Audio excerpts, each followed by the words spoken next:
Peggy 16.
Peggy 16.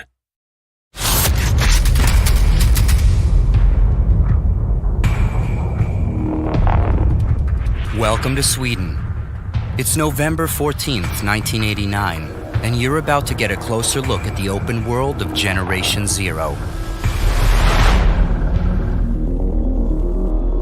In Generation Zero, you play as a young adult returning from an island excursion together with friends.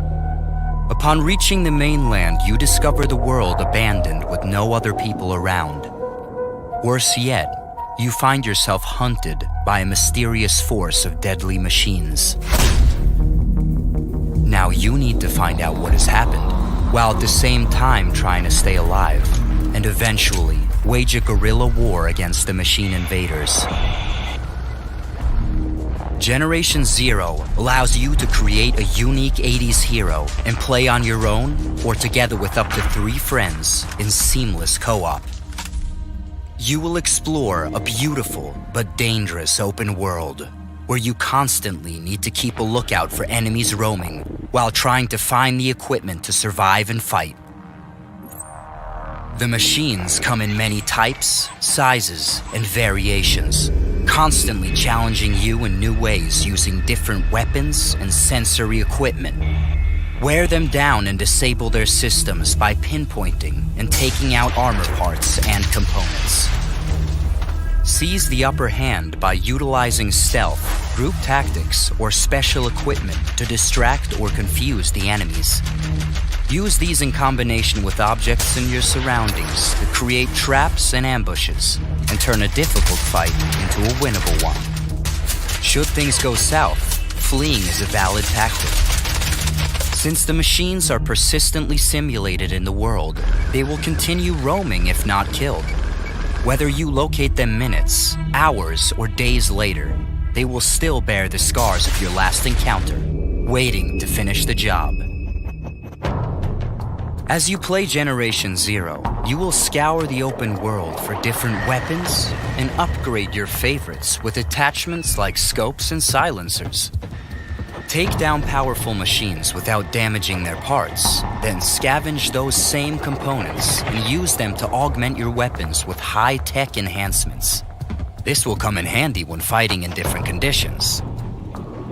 The dynamic day-night cycle and weather systems will not only impact your senses, but also the enemies, making for constantly evolving battles. You are free to explore the world at any pace and direction. And if you look closely, the world will tell the story of what has happened. The pieces of the puzzle are there for you to discover and figure out. Just remember that some answers come harder than others.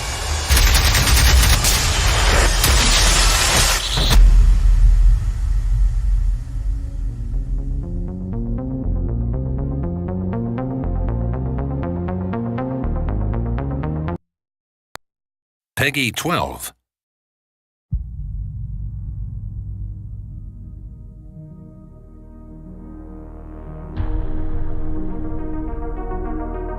The way we've tried to weave the story of the hostile machines and the mystery into the game is a way to explore it in a more free manner. So you can explore it at your own pace. You can decide to follow the story for a while and then drop it to just do some awesome fighting and guerrilla war, and then come back to the story once you come to an interesting location, for instance.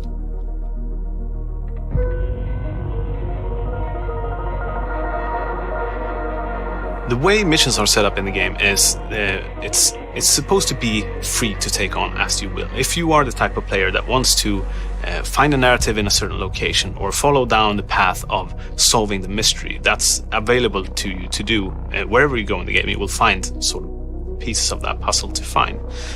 If you just want to explore the world, take on the enemies, find the best loot, do the coolest tactics together with your team, taking down the biggest, baddest enemies there are out in the world, that's also a way that I think a lot of people will play the game. They will just go out and have fun and not bother that much about the narrative.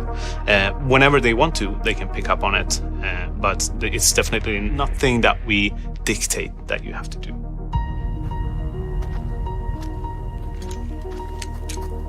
When creating a world like that of Generation Zero is to create a cohesive environment, an experience for the player that not only is aesthetically pleasing and believable, but also is functional to serve gameplay, because ultimately gameplay comes first. But it should never be a situation where the player is necessarily aware that maybe reality has been slightly bent or warped in order for the gameplay experience to come across smoothly. I really wanted to bring in some of the Swedish prehistory in with the 80s history in with what, how we're looking at the world today.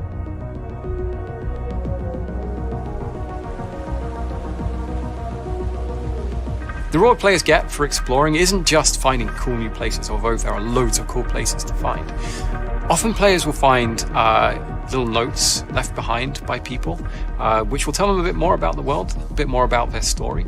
And they might find weapons, new weapons and ammunition that they wouldn't necessarily find in other areas in the game.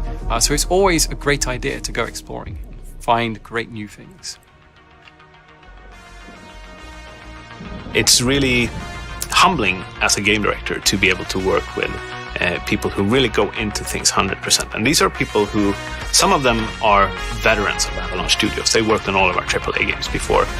Some of them come in from different companies, and some come fresh out of school and just knock it out of the park instantly. And that fairly small team, but very senior and very dedicated, is just been one of the greatest experiences in my time in the industry.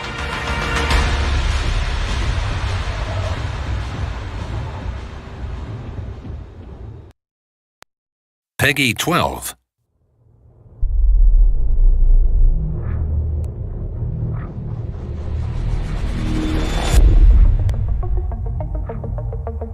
The way the enemies differ in their behavior is it kind of depends on their size and the type of the enemies. So the player has a lot of tools that they can use to give themselves advantage in combat. You've got the basic weapon things like silencers and scopes, but then you also have more interesting tools like mines and flares that you can use to set up your own ambushes and your own traps to lure enemies into.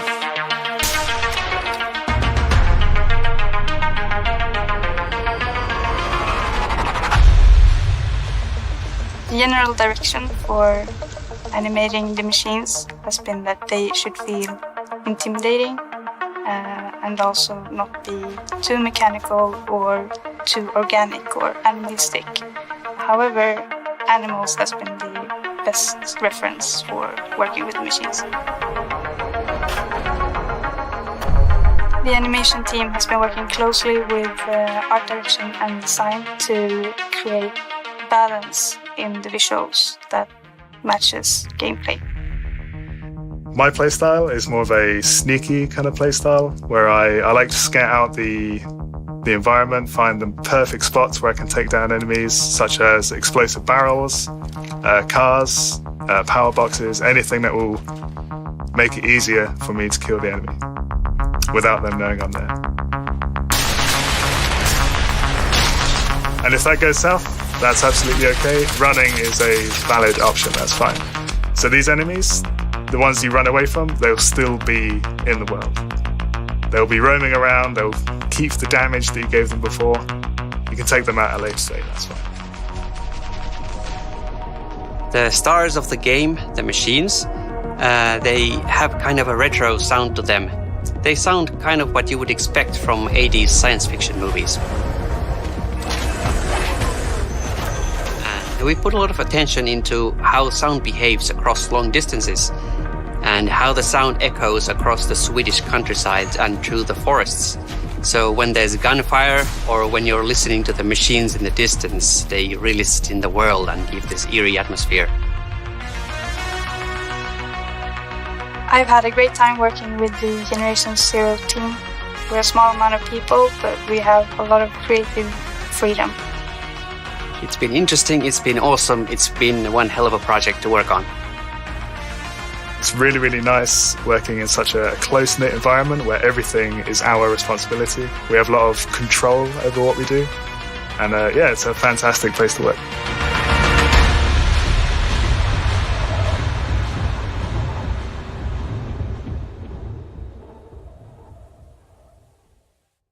Peggy 12.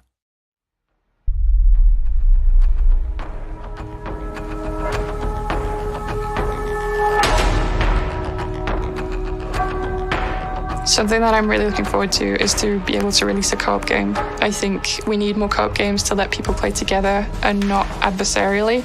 So giving people an opportunity to play with their friends, creeping around small empty towns versus monsters, I think that's going to be really cool.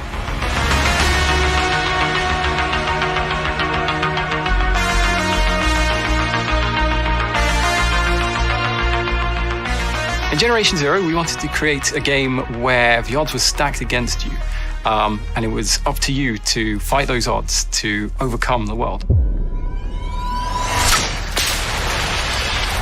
We really wanted to create a game that you could share with your friends. We didn't just want to make a game that was great single player. We also wanted you to be able to share that experience with your friend, explore this world with your friends. The specialization trees that you can spend your skill points on in Generation Zero are combat, support, survival, and tech. The combat specialization will let you be more effective in combat. So that is things like making you more powerful with your weapons, making you better at handling your weapons. The support specialization is going to let you support your team in gameplay, especially in combat. One of the cool things you can unlock in support is last man standing. And when your health goes below 10% when using this skill, it boosts the damage that you do to enemies. The survival specialization is really for those of you who want to be lone wolves. So this tree will help you survive and get by on your own. One of the cool skills in here will actually let you move faster when encrouched, so you can get into position much more quickly and take out those enemies. The tech specialization lets you become better at using all of your tools. Some of the cool things that you can do there is that your throwables, such as EMP grenades and normal explosives, are more effective. So you can really be the gung-ho, go in and blow everything up.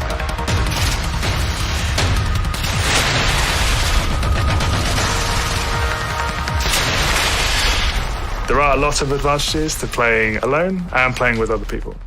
So alone, you have all the time in the world to explore at your own pace the beautiful scenery, the beautiful world, the massive open world. With a team of people, it will definitely help you to take down the bigger machines, such as the tank, maybe bigger groups of enemies. You absolutely don't need to be in a team to kill these enemies, but it will help with different skills. We've got a pretty diverse team as far as backgrounds, which is nice. It's been a good learning experience for the development team to be able to get involved in making a game set in 80s Sweden when you weren't necessarily from 80s Sweden yourself. So both learning and making a game in that sort of thing has been pretty cool. I think we've done something pretty incredible with the number of people that we've got. But we definitely couldn't have done it without both the knowledge and expertise of the seniority, but also like the fresh new ideas and the willingness to learn from the people who've only just got here as well. I think if we didn't have that kind of broad spread of people on this team, it would have been a very different game. So I'm very thankful for that. Being the producer for Generation Zero has been an absolute blast.